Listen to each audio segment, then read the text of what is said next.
Jack, I'm wondering about your game in connection with Aidan today. What was clicking with that? And when Nick was out, what changed with the offense, or how was it different? Yeah, me and Aidan were on the same page today, and hopefully continue that in the future. O-line was protecting great. All the receivers running great routes, whether it's to take a safety or, get another guy open. And then, just next man up, kind of the theme. We're good, just next man up. That's kind of where we were with the offense. When you talk about next man up, there were so many injuries in that first half, second half, throughout the whole game. I'm curious how you guys weather that on the sideline. How do you address that when you see so many guys and your teammates going to the sideline, going to the medical tent, going out of the game? Yeah, it's just, like I said, it's just the thing, like next man up. Not as much address, just react. We got the guys, we got the depth to do it. So when that unfortunately happens, we don't think about it. We just, go in and execute as the next guy.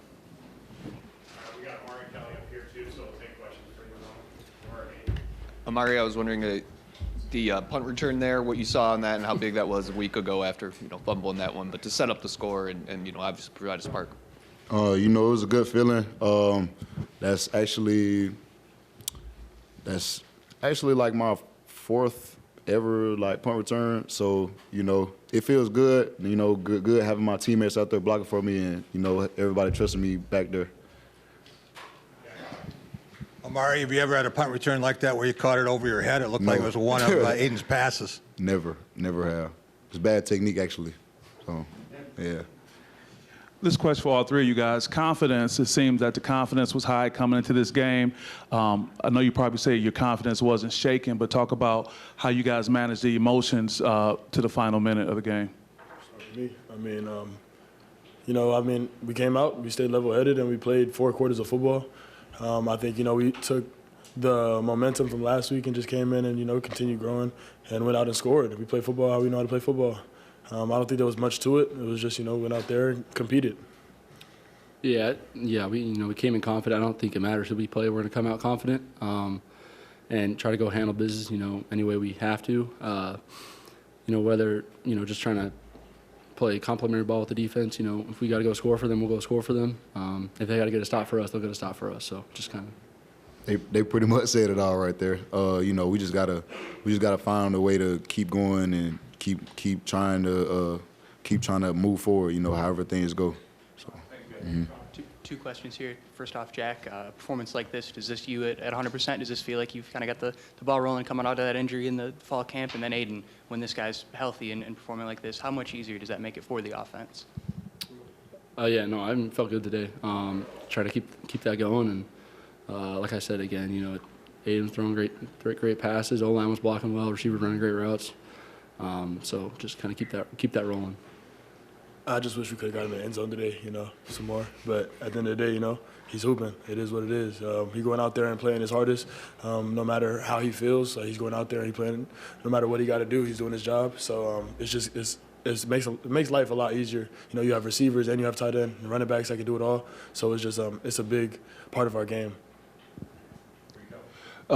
Aidan, just talk about, I guess, a little bit more about your connection with Jack today, and leading up to this week, did you guys see that in the film that he was going to be open? And then after that, also talk about the Masunas touchdown. They weren't really. We just felt like we had it. We were not outmatched. We outmatched them with the tight end play and their defense, and we came out and we did what we were supposed to do. And he got the touches that he needed. He still wanted to give him the end zone, but it is what it is. Overall, we played well. We executed when we needed to. Got him the ball. He got us down to the 3-yard line, 1-yard line twice, and and then the Masunas touchdown. It was just going through my progression. It was 1 to Jack, 2 to Mike, and Mike ended up popping wide open, gave him a ball. Was Masunas your first? No. Jack was my first, but they doubled Jack. So what number was Masunas in your progressions? 2. Okay. Yeah. Thanks. Mm-hmm. Aidan, the big plays with your legs again. Is that kind of a cheat code for this offense? And Yes. It is. Is that right? Yes. And when you don't have Nick in there, how did the looks change for you? They don't. I mean, you still have guys out there. We still have guys that they need to cover, and I mean, it doesn't change anything. We just, next man up. Normally, though, they have a lot of double coverage and they're doing things with Nick, right? You don't I mean, see that? not really. I mean, I feel like, we all play Division I football. At the end of the day, they think they can cover. They can cover. It is what it is. They should have the confidence to come out there and go man-on-man, one-on-one. And if they do, then we come out and we try to execute as best as we can. And, Nick wasn't out there, and they did the same thing. Came out in the same defense they were already playing and, did the same stuff. We just executed a little bit better this second half. Aidan, kind of along those lines, when you do have guys that go down, one after another, I mean, you had Makai go out, you had Luka go out. How do you kind of keep the offense moving and on track? Next man up. I mean, you have to have that mentality, There should be no fall off from starters to backups. It is what it is. Things are going to happen in the game of football. Injuries happen, people get banged up, and it's always going to be next man up. That's really what it is. We have to have the same mentality every week, and if you're coming out and you're playing, you just play your hardest and go out there and compete. Aidan, right here in front, a lot of talk about guys going down. I want to talk about you going up and attempting a hurdle attempt and kind of what your guys' reaction to that was. Yeah, I explained it, bro. I explained it to all of them. No, I explained it. We told him not to do that again. No, I'm not gonna try it again, but Will you? maybe. No. But so I mean, we watch film. We watch tendencies and we see things. And the guy that I try to jump over, he usually tackles low, and I expected a low tackle. He did not go low, and that's just what happens. So I'm gonna watch more film next time. Just learn from me, bro. Yeah, we're just glad he held on to the ball. Aidan, right here. I'm wondering, when you guys get the big gain right before halftime there and you hurry up to the line and end up getting the flag, were you trying to spike it there? Were you trying to run a play? Trying to spike it. Okay. But dude was holding Jack. Y'all saw that, right? Nobody saw that? And the dude pushed Jack? All right, I just wanted to make sure everybody saw that. How important was it still to get 4-point difference versus 7? I know it's not Yeah, huge, we was but just- is that we a was just trying difference to going get- into the locker room? We were trying to get points regardless. We just tried to clock it. We could have caught the timeout. We'll talk about it. Things happen. It is what it is. Still, I think we still end up with points anyway. We got a field goal out of it, so I'm not really tripping. But yeah, we just tried to clock it, get on the ball, spike it, and then come run another play or kick a field goal. We got points, so I can't complain.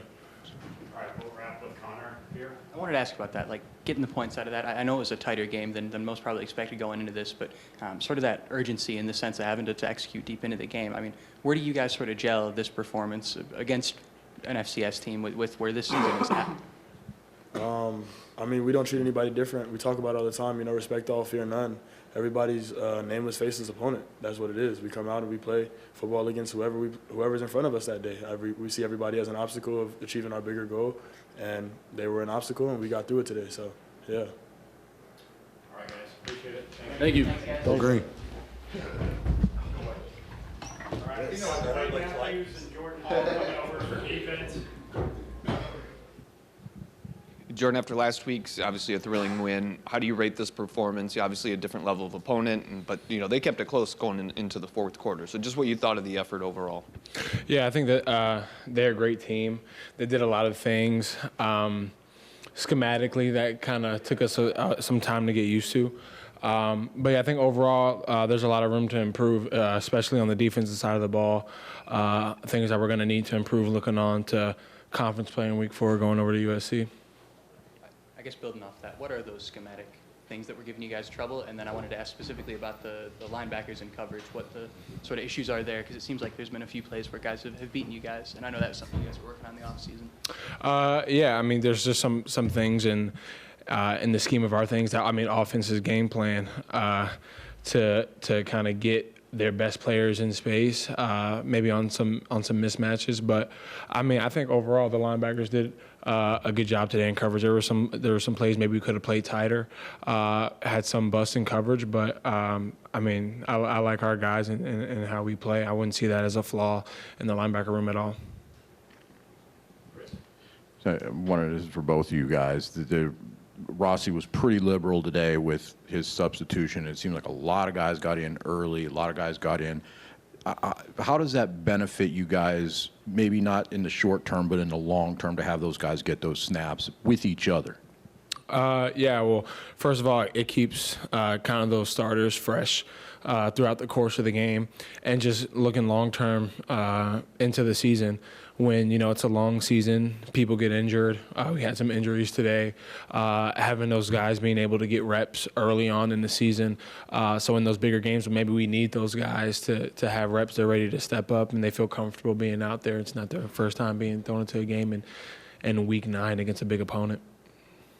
Like Jordan said, you know, it's a long season.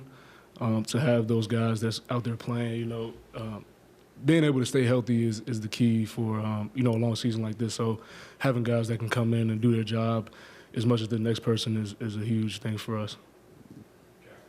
For both of you guys, held Brungard to 17 yards rushing today after 264 last week. But what about a couple of the big plays, especially the 66-yarder? What happened? It's just stuff that we have to clean up, you know. As a whole defense, we just need to play better. Honestly, we have to fit better. We have to do our job more, and I feel like that's what we need to do. Yeah, I think communication kind of lacked today, especially on some of those big plays, which again is something that has to be and will be cleaned up going into next week. And how did you stop Brungard the way you did, hold him to 17 yards? Yeah, just playing it physical and tough. That's kind of our mantra as a defense. We knew that was a big guy for that program. He had rushed for a lot of yards his last 2 weeks, so we knew that was going to be a point of emphasis for that team, for him to kind of get him going, to get that team going.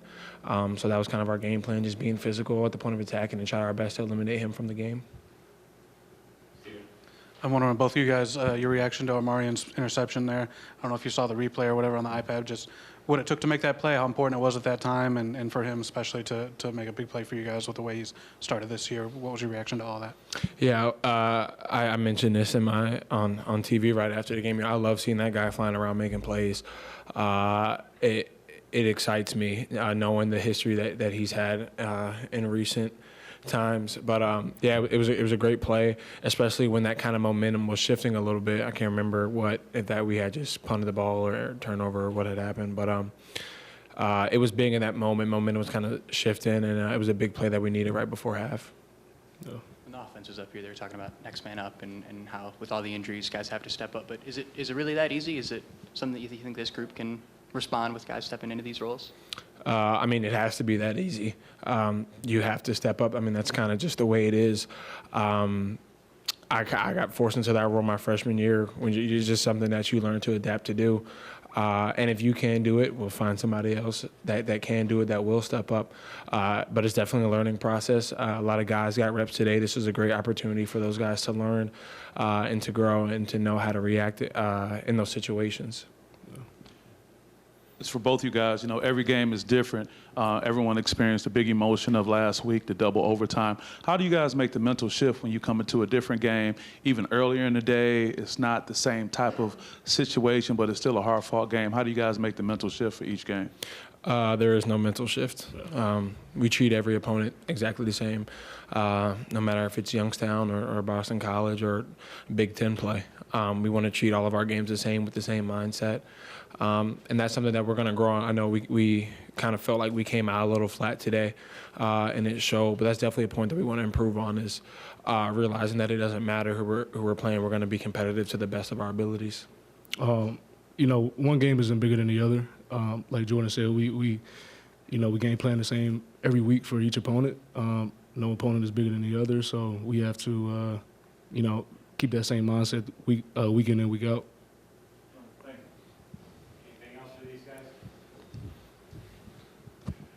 For both of you guys, just on a lighter note, what's it like being in a game where you know that pretty much for 4 quarters you're going to be chasing this quarterback around? Yeah, like we said, we kind of game planned a little bit. It made you kind of worry from different things, some QB runs that you're not usually used to seeing, 4 downs from a team like that. So it's definitely something that we game planned, but I think defensively we did a good job of eliminating him from the game and getting him on the ground. And not getting him rolling as much as he's been the last 2 weeks. Yeah. As a defense, I feel like we did a great job containing him, as Jordan said. Going into a game like that, it's more stuff that you put into the game plan to try and, limit his, abilities. But I feel like we did a great job today. I'm wondering for both you guys have both been around, to see Nakai get back, what did that mean for the defense? Did you hear his voice out there? And what did you see on his face or his body language just to be back out there on the field with you guys? Yeah, I mean, it's great having him behind me. He was great with calls today. Saw him flying around on that one tackle that he had. He actually made me right. I messed up on that play, but he came down and he made me right. So, I mean, it was great having him on the field back, making calls, flying around. I really love the guys on our back end and how they're an extension of us on the field as linebackers and their communication. So it was great seeing him back healthy, making tackles, making plays. It was definitely great seeing him back there, like Jordan said, just making calls. Him flying around that tackle that he's talking about, I was chasing the quarterback on that play, and Nakai, he was right there and made a great tackle, and I, congratulated him, slapped him on the helmet. It was great seeing him back out there flying around again. Could you tell what it meant to him to be back? Did you see anything pregame or in the game, just juice-wise, that made you feel like he's excited to be back, that type of stuff? I mean, we've been seeing it since he knew that he was going to get the surgery, and when he got back, he's been anticipating this moment for a long time, but he probably works harder than most of the people in that building, hence his injury, and getting back and being in walkthroughs and mirroring people and making sure that when he was back healthy, he'd be 100%. So you can tell from months ago what this moment meant to him, and it was rewarding as a defense to see him go out there and execute as well as he did today. All right, guys. Appreciate it. Thank you. Thank you.